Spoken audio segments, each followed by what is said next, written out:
கட்டிவிட்ட தாளமணி மெட்டு கட்டும் ராகமணி முத்து வச்ச மாலமணி முத்தம் தந்த ஆசமணி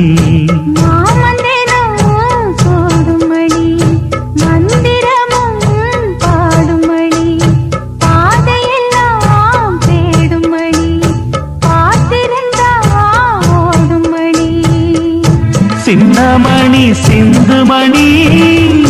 தேடி வரும் சொந்தமணி தேவத போல வந்தது இந்த மணி